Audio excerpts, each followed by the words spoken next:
각종 건설 현장에서 고층 건물에 콘크리트를 공급해주는 펌프카. 요즘 펌프카 기사들이 건설 폐기물 처리로 골머리를 앓고 있다는데 버릴 데가 이제 거의 없습니다. 이게 또 불법으로 투기를 할 수밖에 없는 그런 입장이죠.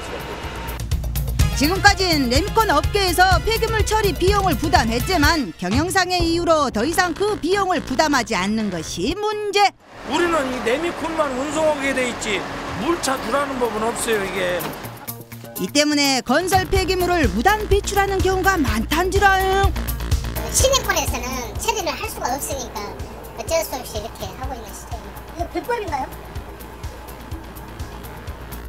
이라고 내쫓다가는 심각한 환경오염이 예상되지만 이해관계가 얽혀있어 해결이 쉽지 않아 보이는지라요. 레미콘 회사 측하고 건축주하고 처음에 계약할 때 물차 비용을 더 받든지 그런 식으로 해가지고 어떤 방식으로든 물차가 와야 된다고 생각하거든요. 오늘 따뜻다에서는 펌프카에서 나오는 각종 건설 폐기물 어찌고 처리하면 좋을지 취재해볼랍니다.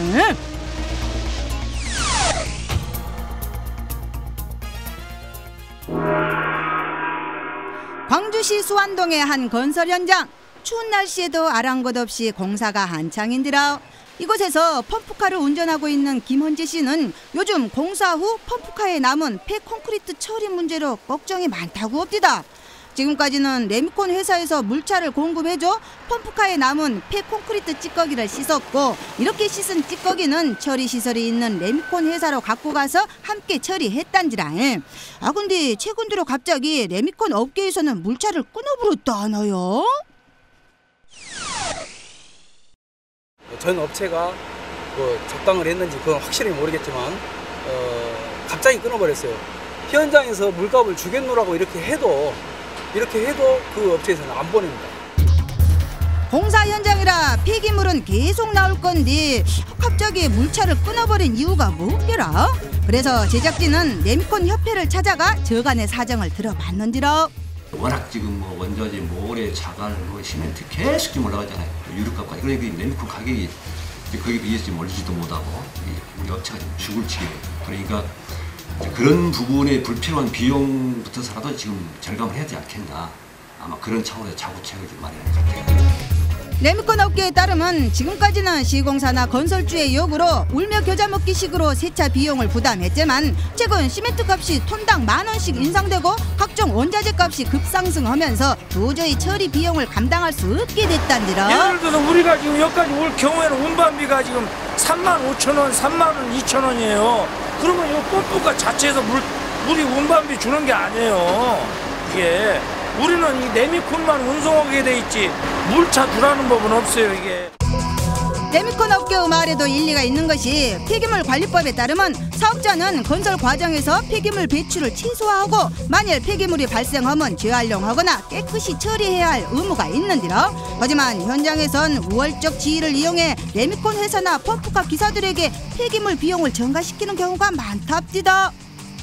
차가 터지니까 이제 분위기니까 관계 많은데 다른 사람 불러서 다음에 오지 마세요. 그런 것이 두려워서 말을 못하고 있는 거죠. 결국 펌프카 기사들이 직접 비용을 부담하면서 물차를 불러야 하는 형편인들어 요즘엔 돈을 준다고 해도 나 몰라라 한다네요. 그걸 레미콘 회사에서 굳이 해야 될 필요성을 못 느끼겠죠. 그 돈을 준다고 해서 레미콘 회사에도 레미콘 팔아서 돈을 버는 것이 물 팔아서 돈을 버는 것은 아니잖아요. 사정이 이렇다 보니까 폐기물을 몰래 버리는 수밖에 없다고 한디라. 이날도 공사 현장에서 물차를 불러주지 않자 차고지로 가져와 몰래 폐기물을 버리는 모습을 포착할 수 있었던께로. 현장에서 통제하셔야 되잖아요. 네, 레미콘사에 되돌려 보내면 되는데 물차가 안 주니까 어쩔 수 없이 이렇게 하고 있는. 이렇게 펌프카 한 차가 몰래 버리는 폐기물이 1톤씩이나 된단지라. 이곳 차고지에만 하루 2~3대씩 약 3톤에 가까운 폐기물이 몰래 버려진다고 합니다. 그럼 이건 어디로 올라가는 겁니까? 그 천상 그 지하로 스며들든가 땅으로 스며들어가지고 천상 그 피해는 다시 우리들에게 다시 돌아오겠죠. 그나마 차고지가 있는 사람들은 한꺼번에 모아서 버릴 때나 있지만 차고지가 없는 영세업자들은 보이지 않는 곳에서 몰래 폐기물을 버린단들어. 차고지 없는 데는 이제 어디 뭐 눈치 봐가지고 뭐 일반 공터라든가 뭐 그런 현장에 갔다 모르게 버릴 수가 있겠네요. 현재 광주 전남에 있는 펌프카가 200대를 육박하는 상황에서 계속 이와 같이 무단 투기를 한다면 환경오염이야 말할 것도 없겠지라. 건설업자들에 따르면 폐콘크리트 안에 치명적인 유해 물질이 들어있다고 하는데요. 포라지를 먹는다 만약에 그 물이 우리 입에 들어간다 하면은 식도가 녹아버려. 더 끔찍한 상황이 오기 전에 빨리 이 사태를 해결해야 할 것인지라. 정작 관계당국은 이렇다 할 대책조차 못 내놓고 있답니다. 오죽 답답했으면 방송에 직접 제보까지 했을거라. 지금 시청에도 통화를 해도 시청에도 정확한 그런 명확한 해석을 안 내려주고 또 뭐 해양교통부도 마찬가지고 저희들이 알 길이 없습니다. 지금 이 법적으로 어떻게 저기가 돼 있는지.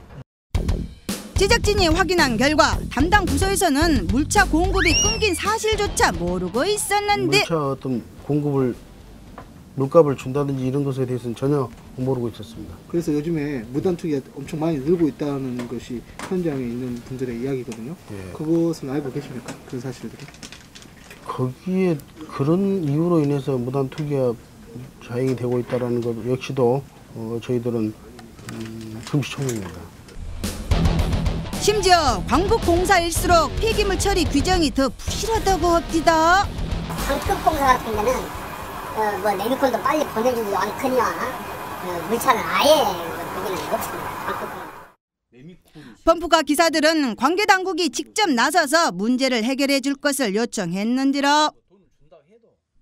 서울 펌프카 협회하고 이제 전국 펌프카 협회한테 연락을 드렸거든요. 그랬더니 거기서는 업자분들이 물을 의무적으로 불러준대요, 무조건. 거기는 1루가 되었든 2루가 되었든 뭐 반차가 되었든 무조건 한 대가 뜨든 두 대가 뜨든 물이 무조건 뒤에 따라옵니다. 펌프카 기사들에 따르면 유독 광주 전남 지역 시공사와 건축주들이 물차 비용을 부담하지 않으려고 한단지라. 그만큼 폐기물 처리 시스템이 낙후되었다 이 말이겠지라. 관계당국은 이번 사건을 계기로 하루빨리 관련 제도를 정비하고 관리 감독을 강화해 토양 오염도 막고 우월적 지위를 이용한 부당한 비용 전가 행위도 근절시켜야 할 것이요.